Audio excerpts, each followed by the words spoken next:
सायरा अफजल तारिक बड़ी अच्छी खातून है, नेक खातून है, पढ़ी लिखी है, काबिल है।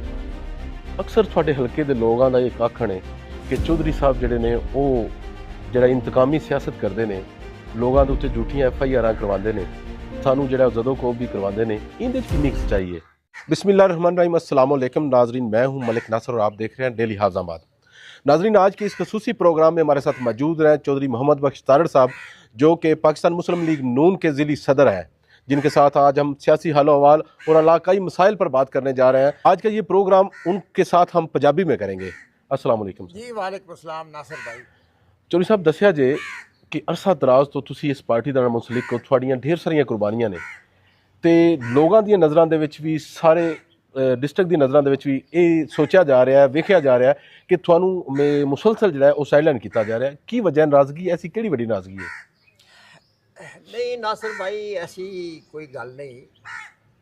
नज़रअंदाज मैं इस गल का कायल नहीं।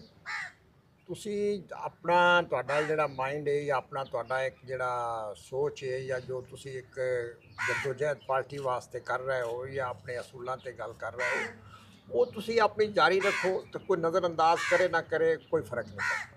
ਕਿਆ ਇਹ ਗੱਲ ਦਰੁਸਤ ਹੈ ਕਿ ਤੁਹਾਨੂੰ ਮੁਸਲਸਲ ਜਿਹੜਾ ਉਹ ਸਾਈਲੈਂਟ ਕਰਨ ਦੀ ਕੋਸ਼ਿਸ਼ ਕੀਤੀ ਜਾ ਰਹੀ ਹੈ? ਮੈਂ ਤੇ ਅਰਜ਼ ਕੀਤੀ ਹੈ ਨਾ ਕਿ ਕੋਈ ਨਹੀਂ ਕੋਈ ਕਰ ਸਕਦਾ। ਤੁਸੀਂ ਆਪ ਅਗਰ ਆਪਣਾ ਤੁਸੀਂ ਆਪਣੀ ਜਦੋਜਹਿਦ, ਆਪਣਾ ਜੋ ਤੁਹਾਡਾ ਅਸੂਲ ਹੈ, ਜੋ ਤੁਹਾਡਾ ਨਜ਼ਰੀਆ ਹੈ, ਉਹਦੇ 'ਤੇ ਤੁਸੀਂ ਕਾਰਬੰਦ ਹੋ ਤੇ ਕੋਈ ਸਾਇਲੈਂਟ ਕਿਉਂ ਕਰੇ? ਕੋਈ ਸਾਇਲੈਂਟ ਨਹੀਂ ਕਰ ਸਕਦਾ। ਤੁਸੀਂ ਆਪ ਨਾ ਹੋ ਸਾਇਲੈਂਟ ਤੇ ਕੋਈ ਸਾਇਲੈਂਟ ਨਹੀਂ ਕਰ। मोहतरमा सायरा अफजल तारड़ की क्यादत ते तुहानू किन्ना इतमाद है? सायरा अफजल तारिक बड़ी अच्छी खातून है, नेक खातून है, पढ़ी लिखी खातून है, काबिल उम्र है और बड़ी इंटैलीजेंट खातून है। और वो हाफिजाबाद के मेन प्रोजेक्ट जोड़े ने इन्हें च उस बड़ा पेन लई है और पेन लैके उस पाया तकमील तक पहुँचा रही है। बाकी कुछ इस्लाहात की ज़रूरत है, कुछ उन्होंने थोड़ा जिहा पॉलिसी थोड़ी तब्दील करने की ज़रूरत है। उस तो इलावा अपनी पार्टी दे विच कुछ तब्दीली करने की ज़रूरत है जिहड़ी कि बहुत ज़रूरी है। और वो अगर असी उनके ते नज़रसानी ना की जी साड़ी इस वक्त मौजूदा पॉलिसी जा रही है, फिर मसला जोड़ा है वो ठीक नहीं रहेगा पार्टी वास्ते। तुसी एक बजाते खुद एक बड़ी बासर शख्सियत हो, क्या कभी तुसी ये नहीं सोचा कि मैं खुद भी अवाम की खिदमत वास्ते MP का इलैक्शन लड़ा, या तुसी लड़ना चाहते हो? वेखो जी, ख्वाहिश तो है ना। हुण तुसी वेखो हर बंदा MP का कैंडीडेट बनया है। अजे 4 साल होंगे ने तो लोग पहले ही इंशाल्लाह MP लिखाना शुरू कर देंगे। गुजारिश है कि ख्वाहिश तो बिल्कुल है, लेकिन जिस वे इलैक्शन होंदा ना, पार्टी के अंदर ग्रुपिंग नाल तड़ियां नूं नाल अटैच करना, उन्होंने जगह देनी, उन्होंने कमिटमेंट करना, उस वजह नाल बाज़ औकात स्पेस नहीं बनती। उन्होंने इलैक्शन दे विच तुसी क्या ये ज़हन रखते हो कि तुसी MP दे उम्मीदवार होवोगे? मैं तो पिछली दफ़ा भी ट्राई की सी और मैं बाकायदा एप्लीकेशन दी सी, टिकट वास्ते दी सी, इंटरव्यू दिता है तो इंशाल्लाह अगों भी इंशाल्लाह। तो फिर ऐसी केड़ी ताकत सी जिन्हें तुहानू रोक दिता, तुसी इलैक्शन ना लड़िया? पार्टी पॉलिसी है ना जी, उनदे विच इंटरव्यू, हालांकि मियाँ शाहिद हुसैन ने साफ एक इंटरव्यू किया सी कि जी तुसीं सानूं दोवां चों किसी एक नूं कहने दे टिकट दे दिओ, लेकिन वो फिर पार्टी ने फैसला करना सी। उन्होंने इलैक्शन दे विच अगर पार्टी तुहानू बतौर उम्मीदवार नामजद नहीं करती, क्या फिर भी तुसी पार्टी दे नाल खड़े रहोगे? ये तुसां जिहड़ा सवाल कीता ना, इनदा ये अजे कबल अज वक्त है। हालात 3 साल ने, अजे 3 साल तो बाद जिस वक्त मौका वेखांगा, मौके के मुताबिक फिर वेखांगे इंशाल्लाह। ये जिला हफजाबाद दे विच एक B टीम दे चर्चे ने, जी जी, हर बंदे दी ज़बान ते वे कि B टीम ये B टीम जिहड़ी है तुहाडी पार्टी नूं किन्ना कुछ नुकसान पहुंचा रही है, ते B टीम कौन है? बी टीम जिहड़ी है ना जी, मैं तो पूरे अपने जिहड़े साडे वर्कर ने ना, मैं तो उन टीम गया।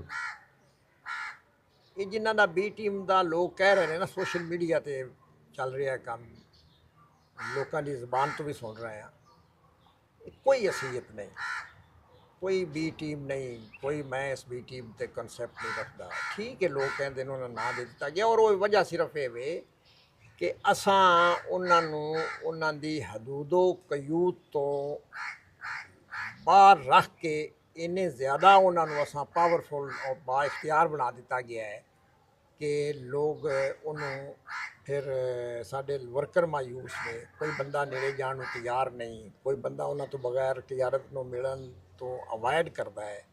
ਇਹ ਚੀਜ਼ਾਂ ਜਿਹੜੀਆਂ ਨੇ ਨਾ, ਇਸ ਵਜ੍ਹਾ ਤੋਂ ਇਹ ਬੀ ਟੀਮ ਦਾ ਚਰਚਾ ਹੋਇਆ। ਇਸ ਬੀ ਟੀਮ ਦੀ ਵਜ੍ਹਾ ਤੋਂ ਤੁਹਾਡੇ ਦਰੀਨਾ ਸਾਥੀ ਮੀਆਂ ਅਫਜ਼ਲ ਹੁਸੈਨ ਤਾਰੜ ਦੇ ਦਰੀਨਾ ਸਾਥੀ ਔਰ ਪਾਰਟੀ ਦੇ ਜਿਹੜੇ ਦਰੀਨਾ ਵਰਕਰ ਨੇ ਉਹ ਵੀ ਸਾਈਡਲਾਈਨ ਹੋ ਕੇ ਬਹਿ ਗਏ ਨੇ। ਲੋਕਾਂ ਦਾ ਆਖਣ ਇਹ ਵੇ ਕਿ ਕਰਪਸ਼ਨ ਦੇ ਵਿੱਚ ਵੀ ਇਹਨਾਂ ਦੇ ਕਾਫੀ ਸਾਰੇ ਇਹਨਾਂ ਤੇ ਇਲਜ਼ਾਮਾਤ ਲਗਾਏ ਜਾ ਰਹੇ ਨੇ। ਕਿਆ ਇਹ ਵੀ ਦਰੁਸਤ ਹੈ?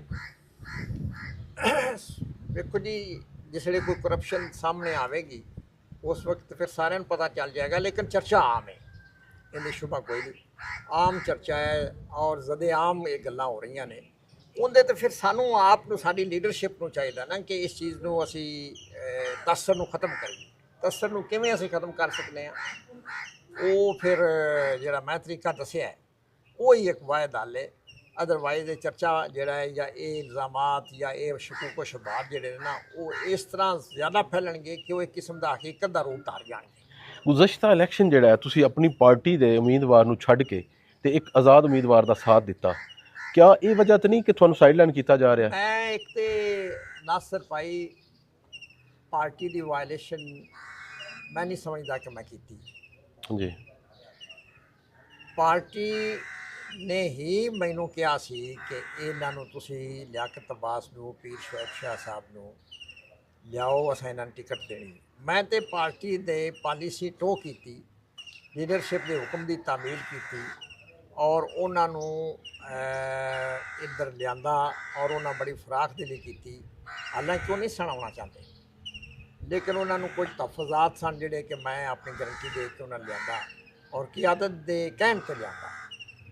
ਤੇ ਉਹ ਮੈਂ ਤੇ ਕੋਈ ਲੀਡਰਸ਼ਿਪ ਦੀ ਇਸ ਲਿਹਾਜ਼ ਨਾਲ ਖਿਲਾਫ ਵਰਜ਼ੀ ਨਹੀਂ ਕੀਤੀ। ਪਿੱਛੇ ਰਹਿ ਗਈ ਗੱਲ ਤੁਹਾਡਾ ਕਿ ਤੁਸੀਂ ਫਿਰ ਉਹਨਾਂ ਨੂੰ ਕਿਉਂ ਸਪੋਰਟ ਕੀਤਾ।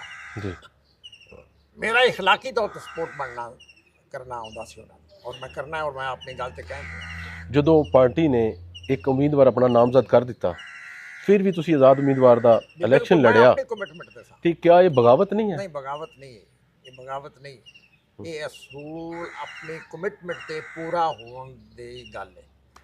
ਅਕਸਰ ਤੁਹਾਡੇ ਹਲਕੇ ਦੇ ਲੋਕਾਂ ਦਾ ਇਹ ਆਖਣ ਹੈ ਕਿ ਚੌਧਰੀ ਸਾਹਿਬ ਜਿਹੜੇ ਨੇ ਉਹ ਜਿਹੜਾ ਇੰਤਕਾਮੀ ਸਿਆਸਤ ਕਰਦੇ ਨੇ, ਲੋਕਾਂ ਦੇ ਉੱਤੇ ਝੂਠੀਆਂ FIRਾਂ ਕਰਵਾਉਂਦੇ ਨੇ, ਸਾਨੂੰ ਜਿਹੜਾ ਜਦੋਂ ਕੋ ਵੀ ਕਰਵਾਉਂਦੇ ਨੇ, ਇਹਦੇ 'ਚ ਕਿੰਨੀ ਸੱਚਾਈ ਹੈ? ਮੇਰੇ ਕੋਲ ਅਸੀਂ ਤਵੀਲ ਫਰਿਸ਼ਤੇ ਜਿਹੜੀ ਕਿ PTI ਵਾਲਿਆਂ ਨੇ ਜਾਂ ਹੋਰ ਜਿੰਨੀਆਂ ਸਿਆਸੀ ਜਮਾਤਾਂ ਨੇ, ਜਦੋਂ ਉਹਨਾਂ ਦੇ ਦੌਰ ਆਏ ਨੇ ਔਰ ਉਹਨਾਂ ਨੇ ਮੁਕੱਦਮੇ ਕਰਾਏ ਨੇ, ਉਹਨਾਂ ਨੇ ਇੰਤਕਾਮੀ ਕਾਰਵਾਈਆਂ ਕਰਾਈਆਂ ਨੇ ਔਰ ਹੁੰਦੀਆਂ ਨੇ। ਜਿੱਥੇ ਤੱਕ ਮੇਰੀ ਗੱਲ ਹੈ, ਹੁਣ ਇੱਕ ਮਜ਼ਲੂਮ ਦਾ ਅਗਰ ਤੁਸੀਂ ਸਾਥ ਦਿਓ ਜ਼ਾਲਮ ਦੇ ਮੁਕਾਬਲੇ ਤੇ, ਤੁਸੀਂ ਇਹ ਆਖੋ ਕਿ ਜ਼ਾਲਮ ਨਾਲ ਤੁਸੀਂ ਇੰਤਕਾਮੀ ਕਾਰਵਾਈ ਕਰ ਰਹੇ ਹੋ, ਤਾਂ ਇੰਤਕਾਮੀ ਕਾਰਵਾਈ ਤਾਂ ਨਹੀਂ ਨਾ ਹੋ ਸਕਦੀ ਜੀ। ਬਸ ਇਹ ਗੱਲ।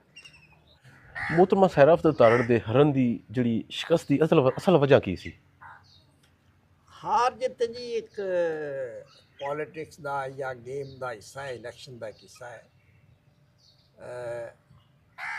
ਦਰਅਸਲ ਸੱਚੀ ਤੇ ਗੱਲ ਇਹ ਕਿ ਇਸ ਵਾਰੀ ਅਸੀਂ ਇੰਨੇ ਕੋਈ ਪੁਰਇਤਮਾਦ ਸਾਂ, ਇੰਨੇ ਓਵਰ ਕੌਨਫੀਡੈਂਟ ਸੀ ਕਿ ਸਾਨੂੰ ਇਹ ਸੀ ਕਿ ਅਸੀਂ ਜਿੱਤੇ ਪਏ ਹਾਂ ਜੀ।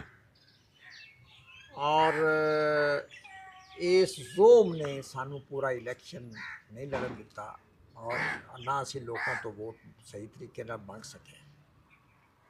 ਯਾਨੀ ਕਿ ਤੁਹਾਡੇ ਆਖਣ ਦਾ ਮਕਸਦ ਹੈ ਇਸ ਬੀ ਟੀਮ ਨੇ ਤੁਹਾਨੂੰ ਇੰਨਾ ਇੱਕ ਪੁਰਇਤਮਾਦ ਕਰ ਦਿੱਤਾ ਸੀ, ਇੰਨਾ ਤੁਹਾਡੇ ਦਿਮਾਗ ਦੇ ਵਿੱਚ ਚੀਜ਼ਾਂ ਭਾ ਦਿੱਤੀਆਂ ਸਨ ਕਿ ਤੁਸੀਂ ਇਲੈਕਸ਼ਨ ਨਹੀਂ ਲੜ ਸਕਦੇ। ਮਾਰਜ਼ ਕੀਤੀ ਹੈ ਜੀ ਸਾਡੇ ਗੱਲ ਬਿਲਕੁਲ, ਇਹ ਅਸਾਂ ਮਾਈਂਡ ਸੈਟ ਹੋ ਗਿਆ ਸੀ ਸਾਡਾ, ਇਹ ਸਾਡੇ ਅੰਦਰ ਪੁਖਤਾ ਜ਼ਿਹਨ ਸਾਡਾ ਬਣ ਗਿਆ ਸੀ ਕਿ ਅਸੀਂ ਜਿਤਾਏ ਹਾਂ। ਨੋਟੀਫਿਕੇਸ਼ਨ ਜਿਹੜਾ ਹੈ ਉਹ ਸਾਡੇ ਬੋਝੇ ਦੇ ਵਿੱਚ, ਕੋਈ ਸਾਡੇ ਦੋਸਤ ਜਿਹੜੇ ਸਨ ਉਹ ਆਂਦੇ ਸਨ ਨਹੀਂ ਇਹ ਜੀ ਨੋਟੀਫਿਕੇਸ਼ਨ ਸਾਡੇ ਵਿੱਚ, ਇਸ ਜ਼ੋਮ ਨੇ ਸਾਨੂੰ ਇਲੈਕਸ਼ਨ ਨਹੀਂ ਲੜਨ ਦਿੱਤਾ। ਮੀਆਂ ਮਮੂਨ ਜਾਫਰ ਤਾਰੜ ਤੁਹਾਡੇ ਕਰੀਬੀ ਅਜ਼ੀਜ਼ ਨੇ, ਕਿਆ ਜਿਹੜਾ ਆਉਣ ਵਾਲਾ ਇਲੈਕਸ਼ਨ ਹੈ ਐਸਾ ਮੁਮਕਿਨ ਹੈ ਕਿ ਤੂੰ ਸਾਡਾ ਉਹਨਾਂ ਨਾਲ ਵੀ ਹਲਾਕ ਹੋ ਸਕੇ? ਇਹ ਤੇ ਜੀ ਹੁਣ ਲੀਡਰਸ਼ਿਪ ਨੇ ਸਾਡੇ ਨੇ ਫੈਸਲਾ ਕਰਨਾ ਹੈ। ਇਲੈਕਸ਼ਨਾਂ ਦੇ ਵਿੱਚ ਪਾਰਟੀ ਦੇ ਲੈਵਲ 'ਤੇ ਵੇਖੋ ਕੀ ਅਲਾਇੰਸ ਬਣਦੇ ਨੇ, ਕੀ ਇਤਿਹਾਦ ਬਣਦੇ ਨੇ, ਕੀ ਗਰੁੱਪਿੰਗ ਬਣਦੀ, ਇਹ ਹੁੰਦਾ ਹੈ ਜਿਹੜੀ ਤੁਸੀਂ ਸਵਾਲ ਕਰ ਰਹੇ ਹੋ, ਇਹ ਦਾ ਇਮਕਾਨ ਹੈ ਜਾਂ ਨਹੀਂ? ਮੇਰੇ ਖਿਆਲ ਨਾਲ ਫਿਲਹਾਲ ਮੈਨੂੰ ਇਮਕਾਨ ਨਜ਼ਰ ਨਹੀਂ ਆਉਂਦਾ। ਚੌਧਰੀ ਸਾਹਿਬ ਜ਼ਰਾਇਆ ਦੇ ਮੁਤਾਬਕ ਪਤਾ ਚੱਲਿਆ ਹੈ ਕਿ ਪੀਰ ਸੈਯਦ ਸ਼ਵੇਬ ਸ਼ਾਹ ਨਵਾਜ਼ ਜਿਹੜੇ ਨੇ ਉਹ ਚੌਧਰੀ ਮਹਿੰਦੀ ਹਸਨ ਭੱਟੀ ਗਰੁੱਪ ਦੇ ਨਾਲ ਇਲਹਾਕ ਕਰਨ ਜਾ ਰਹੇ ਨੇ, ਕਿਆ ਤੁਸੀਂ ਉਹਨਾਂ ਨੂੰ ਕਾਇਲ ਕਰ ਪਾਓਗੇ? ਨਹੀਂ, ਮੈਂ ਉਹਨਾਂ ਨੂੰ ਕੀ ਕਾਇਲ ਕਰ ਸਕਾਂਗਾ। मैं अगे ऑलरेडी कोशिश कर चुके हैं और उन्होंने मेहरबानी की अगों जो रिस्पांस होया ਹੁਣ ਮੈਂ ਉਹਨਾਂ ਨੂੰ ਕਿਹੜੀ ਜ਼ੁਬਾਨ ਨਾਲ ਉਹਨਾਂ ਨੂੰ ਕਾਇਲ ਕਰਾਂਗਾ ਜਾਂ ਕਿਹੜੀ ਗੱਲ ਨਾਲ ਉਹਨਾਂ ਨੂੰ ਕਿਸ ਗਰੰਟੀ ਤੇ ਮੈਂ ਉਹਨਾਂ ਨੂੰ ਦੁਬਾਰਾ ਕਾਇਲ ਕਰਨ ਦੀ ਕੋਸ਼ਿਸ਼ ਕਰਾਂਗਾ। ਮੈਂ ਤਾਂ ਨਹੀਂ ਮੁਨਾਸਬ ਸਮਝਾਂਗਾ ਕਿ ਉਹਨਾਂ ਨੂੰ ਮਜ਼ੀਦ ਕੋਈ ਮੈਂ ਇਸ ਮਾਮਲੇ 'ਚ ਗੱਲ ਕਰਾਂ। ਚੌਧਰੀ ਸਾਹਿਬ, ਸਾਡੇ ਚੈਨਲ ਦੀ ਵਸਾਦਤ ਨਾਲ ਇੱਕ ਆਵਾਮ ਬੜਾ ਹੀ ਸਵਾਲ ਕਰਦੀ ਹੈ, ਬਾਰ-ਬਾਰ ਇਸਰਾਰ ਕਰਦੀ ਹੈ ਕਿ ਇਹ ਸਵਾਲ ਵੀ ਤੁਸੀਂ ਨੂਨ ਲੀਗ ਦੀ ਕਿਆਦਤ ਤੋਂ ਪੁੱਛੋ ਕਿ ਗ੍ਰੀਨ ਬੱਸਾਂ ਜਿਹੜੀਆਂ ਨੇ, ਉਹਨਾਂ 16 ਬੱਸਾਂ ਦੇ ਬੜੇ ਚਰਚੇ ਸਨ ਵੀ 16 ਬੱਸਾਂ ਆ ਗਈਆਂ, ਉਹ ਨਹੀਂ ਚੱਲ ਸਕੀਆਂ, ਉਹਨਾਂ ਦੀ ਵਜ੍ਹਾ ਕੀ ਹੈ? ਨਹੀਂ, ਕੋਈ ਐਸੀ ਵਜ੍ਹਾ ਨਹੀਂ, ਬੱਸਾਂ ਚੱਲਣਗੀਆਂ ਇਨਸ਼ਾਅੱਲਾ। ਔਰ ਉਹ ਪ੍ਰੋਗਰਾਮ ਦੇ ਵਿੱਚ ਨੇ ਬਾਜ਼ ਐਸੇ ਜ਼ਿਲ੍ਹੇ ਹਨ ਜਿੱਥੇ ਅਜੇ ਬੱਸਾਂ ਦੀ ਸੈਂਕਸ਼ਨ ਹੋਈ ਹੈ ਔਰ ਉੱਥੇ ਅਜੇ ਨਹੀਂ ਚੱਲ ਰਹੀਆਂ। ਇਹ ਸਾਡਾ ਹਫਜ਼ਾਬਾਦ ਵਾਲਾ ਜਿਹੜਾ ਵੱਡਾ ਬ੍ਰਿਜ ਬਣ ਰਿਹਾ ਇਹ ਅਜੇ ਮੁਕੰਮਲ ਤਕਰੀਬਨ ਹੁਣ ਹੋ ਚੱਲਿਆ ਹੈ। ਬਸ ਮੇਰਾ ਖਿਆਲ ਇਹ ਵੀ ਵੇਟ ਕੀਤਾ ਜਾ ਰਿਹਾ ਸੀ ਤੇ ਉਹ ਇਨਸ਼ਾਅੱਲਾ उम्मीद है कि ज़रूर चलणगियाँ और अनकरीब चलणगियाँ। आज के हमारे मेहमान थे चौधरी मोहम्मद बख्श तारड़ साहब, जिनसे हम सियासी हाल अहवाल और इलाकाई मसाइल पर बात कर रहे थे। मज़ीद इंटरव्यू के लिए हमारा चैनल सब्सक्राइब करें, लाइक करें। मिलते हैं नेक्स्ट प्रोग्राम में, तब तक के लिए इजाज़त दीजिएगा। अल्लाह हाफिज़।